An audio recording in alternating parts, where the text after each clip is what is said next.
I think that being in a marriage can lead to depression if one of y'all can't get out of your funk. Like, folks will have seasons of change, so to speak.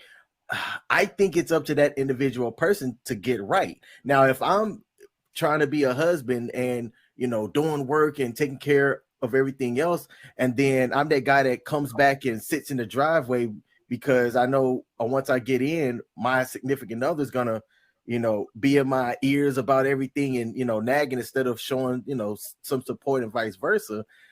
Yeah, I don't know how long a person can keep up doing that. I think over time, as you're having to be around somebody else long term, you have to have that constant communication, or it can lead to depression. Absolutely. Yeah, I could see that. I hear many people, I'm gonna sit in my car for an hour, 2 hours. Meanwhile, the other person's in the house waiting. Where you at?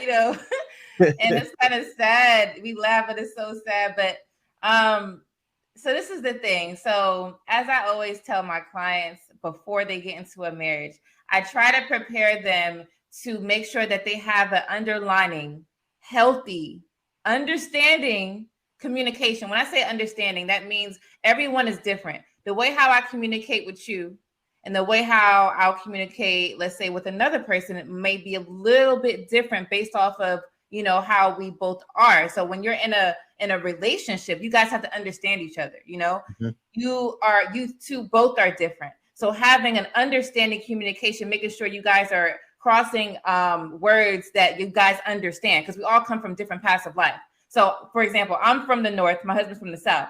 I say something, he's like, "What? What is that?" Or I might say something a certain way, and he's like, "Wait, hold up now." And I'm like, "What?" I don't see nothing wrong with it. So just understanding your communication with each other is very important. Also, you guys have to learn how to problem solve each other's issues by yourself, Yes. because Yes. that counselor will be there.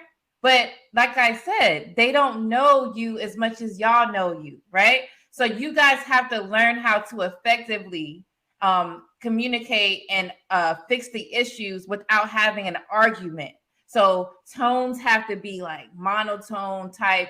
Try not to yell, because as soon as you start yelling, let's say, for example, you're not the yelling type, right? But she is. If she yells for another 5 minutes, you're gonna be like, all right, man, right? You're gonna be pissed. And then for her, let's say she's like, okay, I'm gonna tone my voice down, but you're yelling, but she's not gonna be able to hold it for so long, because after a while, she's just gonna let it go, right? So it's important to have that same tone across the entire conversation. So now you guys could hear each other, right? But then, okay, you're hearing each other, but do you understand each other? Because that's the issue. A lot of us, men and women, don't understand each other because we're both just too different. So Yes, yes. And I mean, everything that you just said, I'm thinking back to those times, and tone was a word that I would say often. And as you get older, in my opinion, I think you understand communications better. At least you should anyway.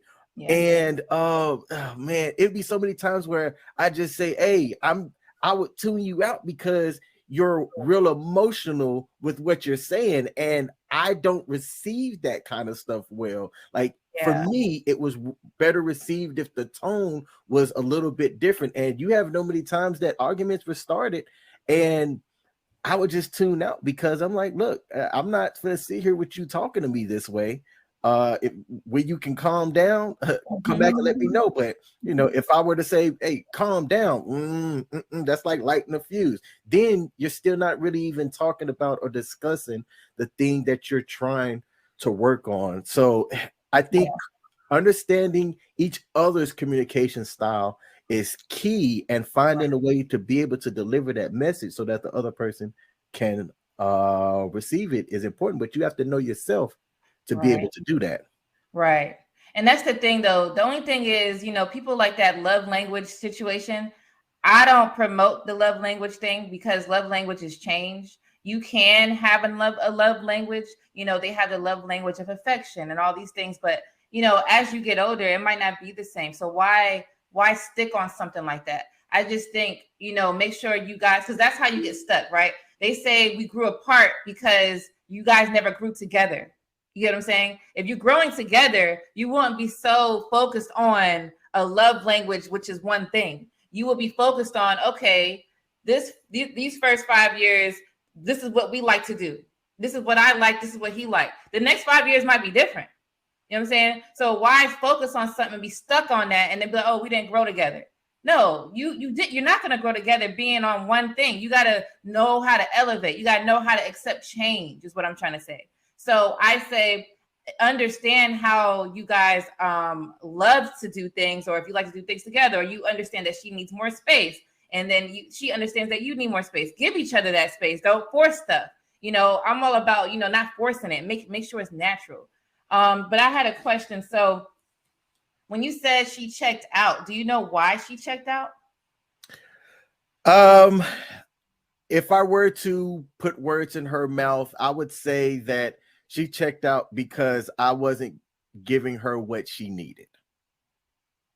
Okay. And did you ask her what that was?